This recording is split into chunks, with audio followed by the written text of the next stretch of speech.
The presentation is coming your way. Here we go. Well, thank you. It's great to be here. 30 years ago, I gave my first presentation at a technical conference, and when I looked out my window last night and this morning, it was the Westin Galleria right across the street, and it was a conference that I believe Jay Lair managed and ran, and that was literally 30 years ago. I think it was 1988, and so here I am again. So I'm going to give a little bit of my background.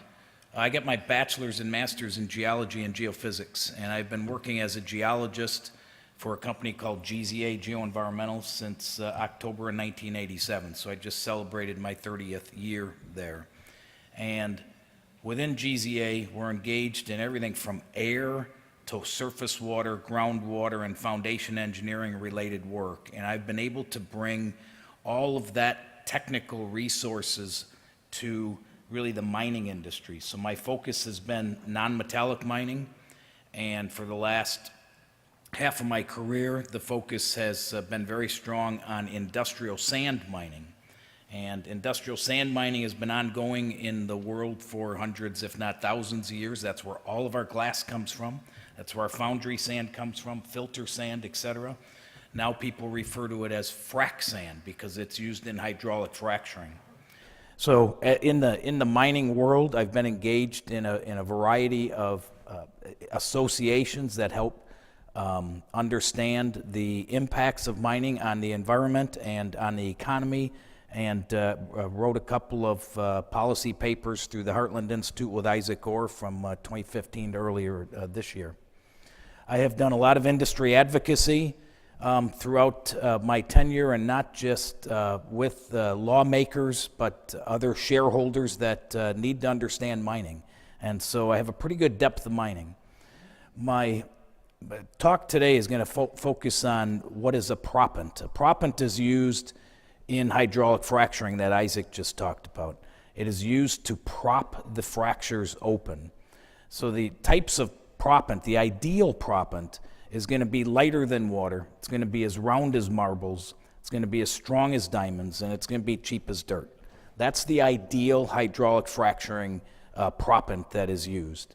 The common types are industrial sand, shown in the middle, which is a quartz sand. On the left, it's a coated sand. It's the same sand, basically, that's in the middle, just raw quartz sandstone, but it's coated. And then the image on the right is a ceramic. A ceramic is basically a man-made pellet made from various clays or aluminums. So the proppant sand, the most common is sandstone, and it's a quartz sandstone. Most of the sandstone that is mined and used as a proppant was laid down in oceans 500 million years ago. It was a time when this planet didn't have any plants on it. There was very little life on it 500 million years ago, and the sand was laid down on nice, clean beach deposits, and it got worked, it got rounded, and as you can see, the grains don't have sharp edges on them. They're very well rounded, and they're very spherical, if you're really lucky to get the very spherical sand deposits. Proppants are also coated. They're coated, it says resin coated. That's what the images are here on the two coated images, and they're coated with a resin coating to some extent, not necessarily to make them rounder and not necessarily to make them harder, but if the sand gets crushed in the formation when it's used for hydraulic fracturing, it can serve as an envelope to keep all the crushed pieces together and not plug up the formation with a lot of fine material. Proppants are also coated with other materials that are trying to make it lighter than water. So they're using other proppants to help it maintain buoyancy in the water longer, so as it's pumped into the formation, it can get carried further and deeper into the formation. Ceramic proppants are made from various clays and aluminum ores, and they're manufactured. They're much more expensive. They are very round and are very spherical and are very hard. So it's reaching the objectives of being nearly as hard as diamonds and nearly being as round as marbles, but it does come with a price. It's very expensive. This shows a kind of a hierarchy of strength and conductivity where sand is at the bottom. Hydraulic conductivity, as Isaac mentioned, you got porosity and you got permeability or hydraulic conductivity. Shale, which is commonly hydraulically fractured for oil and gas, is extremely porous. It can be 40 to 60% porosity, kind of like bubble wrap. But those pores, the bubbles where the gas and oil is, they're not connected. When you can connect them, you are increasing the hydraulic conductivity and you're allowing the trapped oil and gas to now have pathways to travel through. The pathway that they're trying to create when hydraulic fracturing is fractures filled with round sand, which has a high porosity or a high permeability or a high conductivity, I should say. And that enables the oil and gas to travel through and get into the wellbore and out. The proppant sources are widespread across the U.S. The colors and the red circles obviously indicate where the proppant sand is mined. And you can see up in Wisconsin with the biggest circle, it's the biggest circle because it has the greatest sand. And it has the greatest sand because it is exposed near the surface across a good portion of Wisconsin. The map on the left with the dark brown shows where it's referred to as Cambrian age sand. 500 million year old sand is deposited. And the area on the right where you see all those little dots, which are all industrial sand mining operations, is where the sand is primarily exposed near the ground surface. And so it's very easy to mine. And Wisconsin underwent an industrial sand mining revolution, so to speak, in the early part of this century, where there had historically been about 5 industrial sand mining companies in Wisconsin, some of which have been around for 100 years, mining sand for industrial purposes, from glass, foundry sand, break sand. There's 2 underground mines along the Mississippi River where there's railroad, and the sand there was originally mined as break sand, which was used on the rail, little pots that would drop the sand on the rail to help with the braking when the trains were trying to stop. So there was a lot of sand mined in Wisconsin. It went from 5 sand operations in early 2000s to 128 sand operations in 2014. So we saw a huge growth, and I was very much engaged with helping clients permit expansions to some of the existing mines and permit new mines, and addressing the concerns of the public, because in the Midwest, non-metallic mining is a local land use issue. And so if you want a permit to mine, you got to get the permit to mine from the local unit of government, whether it's a municipality, a township, or a county. And that's where the permit comes from. Right across the river, and you can see the index map of Minnesota, and you can see the blue line that is the Mississippi River. Just across the river in Minnesota, the same sand is there. I think I can go back. You can see how the brown, which is the Cambrian age sandstone, goes into Minnesota. But as you come away from central Wisconsin, the amount of cover that is over the top of the Cambrian age sandstone gets thicker and thicker and thicker. So the only opportunity to mine sand in Minnesota is extremely limited to the very small areas you see highlighted in brown, where there is some sand at the surface. But the only places that mines have truly been developed are along the Mississippi or the Minnesota River south of Minneapolis, indicated by the 2 red circles, where there's some mining going on there. It's another circumstance of geography and geology where the sand in the Minnesota River Valley is within 40 feet of the ground surface and it can be mined. Other sand mining opportunities are in Ottawa, Illinois, which is the red circle here. The odd shape that is on the map is referred to as the footprint of the St. Peter sandstone, which is almost 500 million. It's almost 500 million. It's 450 million years old, but it is a very good sandstone. And in most areas where it is located, it is buried under too much cover and can't be mined. But in the Ottawa, Illinois area, which has become known as the the silica sand mining capital of the world. They've been mining it there for well over 100 years. There are several industrial sand mines that are mining there, and that is really a hotbed of industrial sand mining.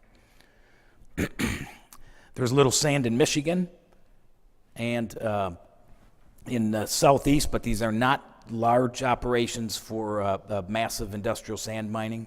There's some in the Ozarks, that's St. Peter sandstone, a little bit in Oklahoma. In Texas, there has been sand mining in kind of south central Texas there for many years. But in the last year, you see the circle on the big Texas map in West Texas. That's in the heart of the Permian Basin where most of the oil and gas is coming from in Texas. And in the last year, 20 sand mines have announced that they're going to open a sand mine.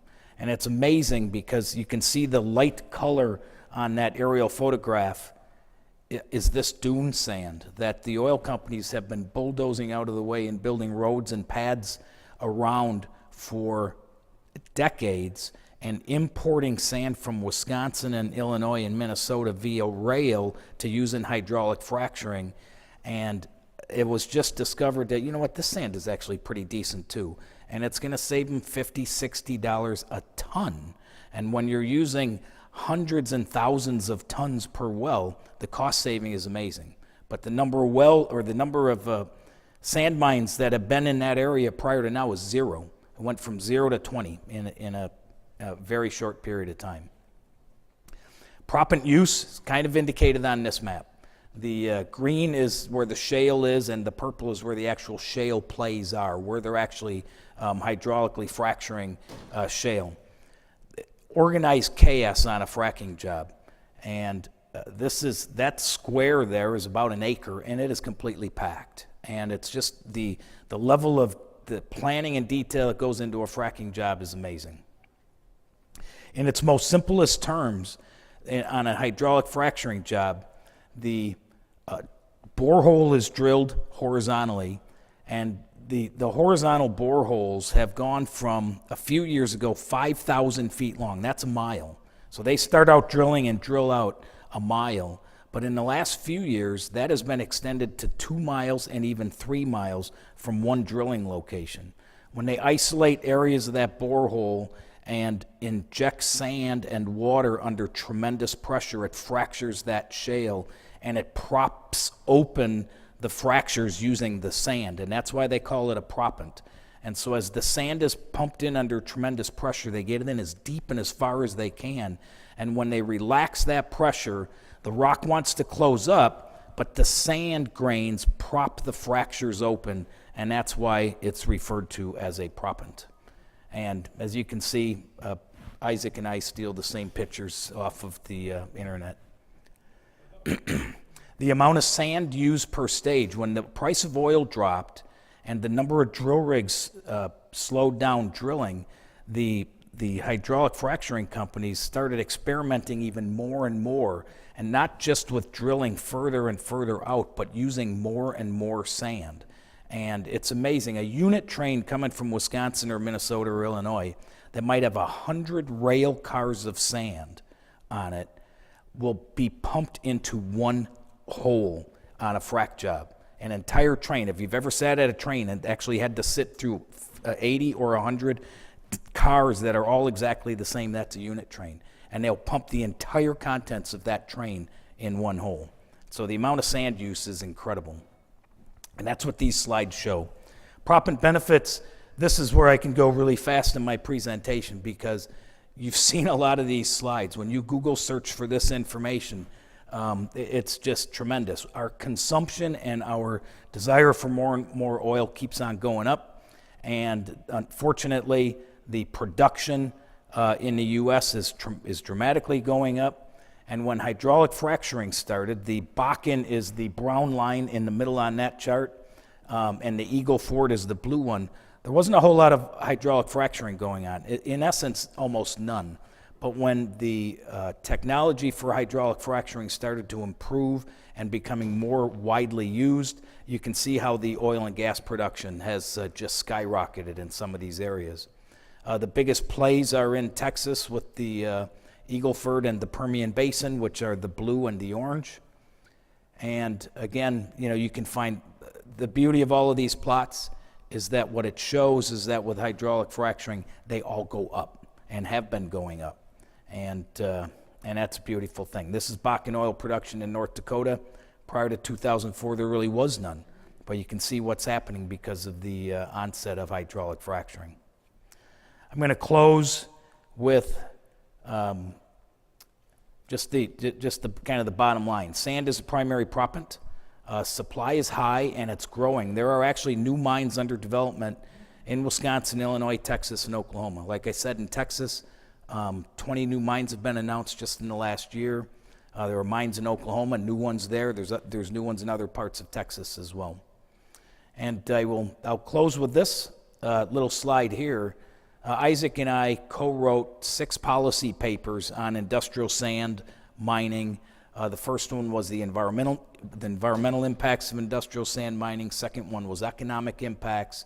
Third one was roadway impacts. Fourth one was on social impacts, covering a wide range of topics from property values to mine reclamation. And then we wrote one on the regulatory control and oversight. We're being accused all the time that mining is not regulated, and that could be nothing further from the truth.